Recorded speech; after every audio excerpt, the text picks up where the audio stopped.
¿Alguna vez te habías preguntado si las brujas realmente existen?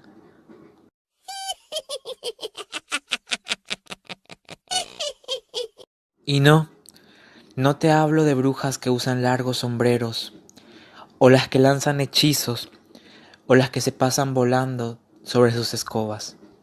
Te estoy hablando de brujas humanas. Hola belluras, sean bienvenidos a un nuevo video. Como vieron en el título de hoy, es acerca de un caso misterioso acerca de Enriqueta Martí, la mayor sanguinaria que pudo haber tenido España en la década de los 1900.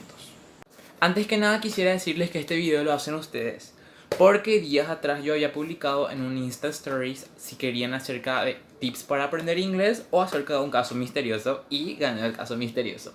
Pero quiero decirle a las personas que votaron por el tip para aprender inglés que no se preocupen, que en el próximo video sí o sí voy a alzar unos tips que yo utilicé para empezar a aprender inglés. Nuestra historia comienza en el año 1868 en España con el nacimiento de Enriqueta Martí. La mamá de Enriqueta era una mujer que solamente ganaba para comer 3 veces a la semana, ya que era una criada.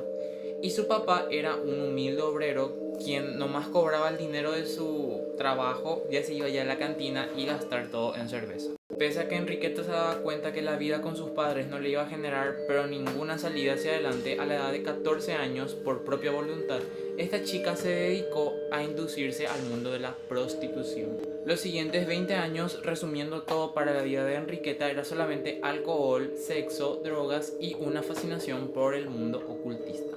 A la edad de 33 años ella decide contraer matrimonio con un hombre llamado Juan Pujalo, pero sin embargo no tardaron mucho tiempo en divorciarse en el año 1909, ya que Juan Pujalo descubrió que en el sótano de su casa Enriqueta tenía su propia red de prostitución infantil. Niños de tan solo de 4 años hasta 16 años y eran de ambos sexos.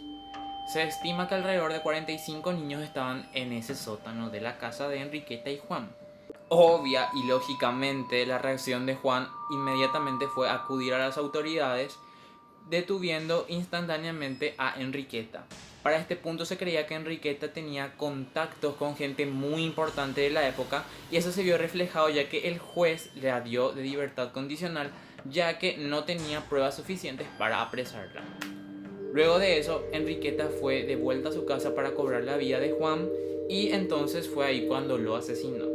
Cuando Enriqueta realizó su cometido, es ahí donde ella decide huir de España para calmar un poco las aguas, porque todo el mundo ya la estaba buscando, ya la estaba considerando una amenaza debido a las acusaciones que su esposo la había hecho. Curiosamente, cuando Enriqueta desapareció, muchísimos niños ya empezaron a desaparecer en España. Llegó al punto donde desaparecieron más de 100 niños para ese entonces en España.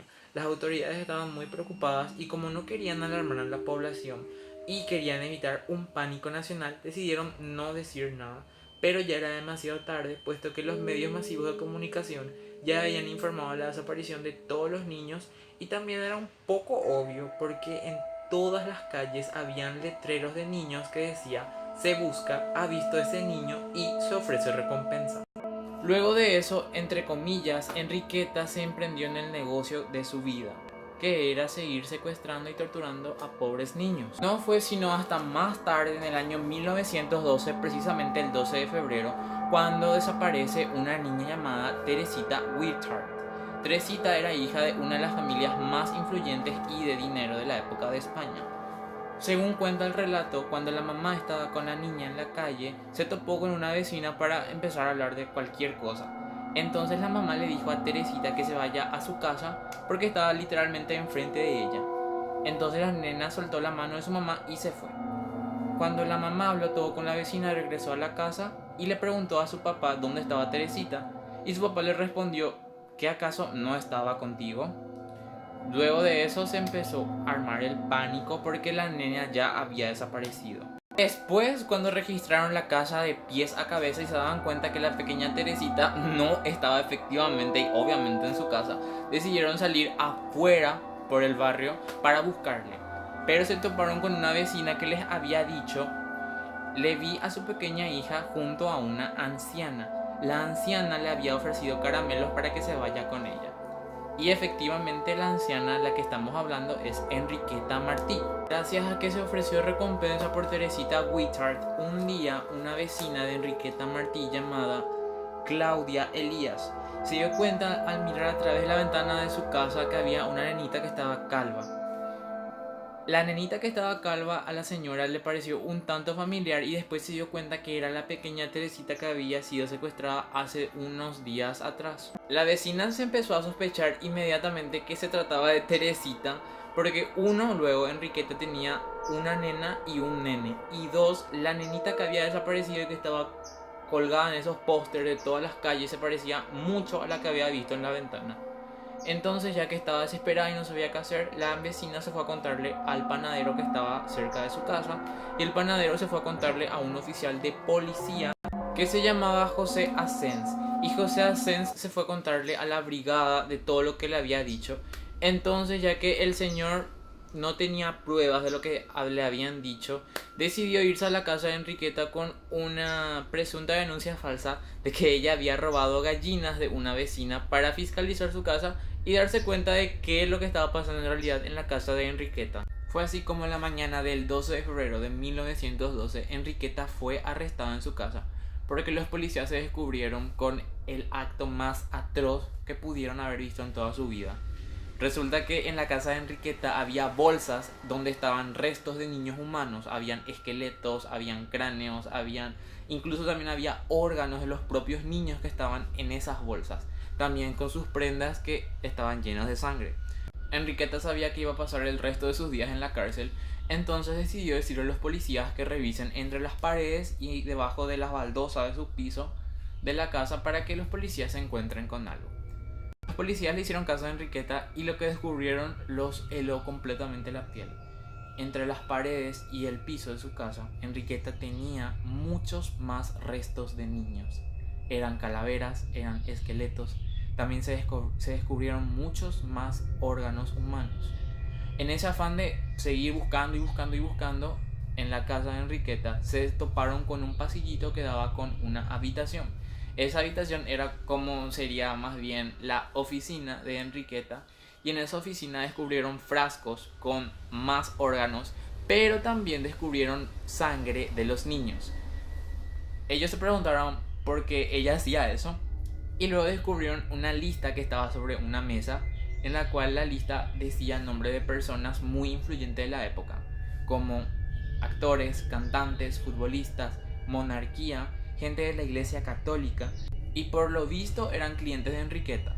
Ellos le compraban eso con la excusa de que ella hacía como una especie de brujería, porque decían que la sangre que ella fabricaba y también los órganos eran como elixirs o pociones o algo así de juventud eterna. Entonces estas personas accedían rápidamente a comprárselas, pero no cualquier persona le podía comprar porque eran precios inhumanos, eran precios extremadamente altos a los que Enriqueta vendía sus cosas. También descubrieron que en la parte posterior de la casa habían como marionetas, pero esas marionetas estaban hechas de cadáveres de los propios niños que Enriqueta solía hacer para su propio entretenimiento, por así decirlo. Los policías estaban aterrados por lo que vieron, y yo no les culpo a los policías, realmente es algo, yo no puedo creer cómo la maldad del ser humano puede llegar hasta ese punto en serio para asesinar a tantos niños. Pero la historia no termina ahí, porque en la oficina, vamos a decirlo así, que encontraron de Enriqueta, también encontraron otras partes, encontraron unos mapas donde Enriqueta también tenía ocultos muchos cadáveres más de niños en 10 cuadras a la redonda de donde estaba viviendo. Encontraron edificios, encontraron muchos monumentos, e incluso se creía que en las propias iglesias Enriqueta también tenía un supuesto lugar secreto donde guardaba a los cadáveres de los niños con su sangre. Ya se dieron cuenta que Enriqueta iba a pasar el tiempo en prisión y la encerraron de inmediatamente, pero al poco tiempo muere porque una de sus compañeras de cárcel la asesina. Ya que Enriqueta nunca tuvo un juicio, a esas personas que eran sus clientes jamás se les pudo hacer seguimiento, porque Enriqueta había muerto y no pudo declarar nada si era cierto o si era mentira. Así que decidieron dejar el caso como así y no sucedió nada con estas personas que eran sus clientes. Luego de eso, Teresita dio su testimonio a la policía y los policías se quedaron helados. Resulta ser que Teresita vio cómo la misma Enriqueta le mató a uno de los niños que estaba con ella y dijo lo siguiente: yo estaba durmiendo en mi habitación cuando de la nada escuché unos gritos que venían de la cocina. Entonces me fui a la cocina y descubrí que era la mujer que me había llevado por los caramelos. Y en ese entonces yo vi cómo le abría el estómago al niño y le sacaba las tripas y le sacaba también el estómago. Luego de eso tuve mucho miedo y no tuve más remedio que hacer que correr a mi pieza y hacerme la dormida. No sé qué piensen ustedes, pero eso a mí me liquida totalmente. Yo no entiendo cómo puede haber gente así legalmente. El caso se había convertido en la historia más sanguinaria del mundo y posterior a eso ya habían realizado teatros, ya habían realizado óperas, todo para que se sepa lo cruel que fue esta historia, para que la gente tome conciencia, para que este tipo de crímenes nunca más vuelva a ocurrir en la historia. Hasta aquí el video de hoy, mis belluras. Cuéntenme qué les pareció este caso. En lo personal me ericé la piel cuando encontré esto, porque no puedo creer que una persona tenga el corazón tan frío para matar a tantos niños inocentes, ya que esos pobres niños no tienen la culpa de los trastornos mentales de una loca. Pero bueno, es nuestro deber como sociedad impartir amor e impartir paz. Hasta aquí llegó el video de hoy, belluras. No olviden suscribirse a mi canal y seguirme en mis redes sociales, principalmente en mi Instagram, que es sagradísimo mi Instagram. Y nos vemos en el próximo video. Les mando un súper abrazo paraguayo para todos ustedes y esto es... hasta el próximo video. Chao, chao.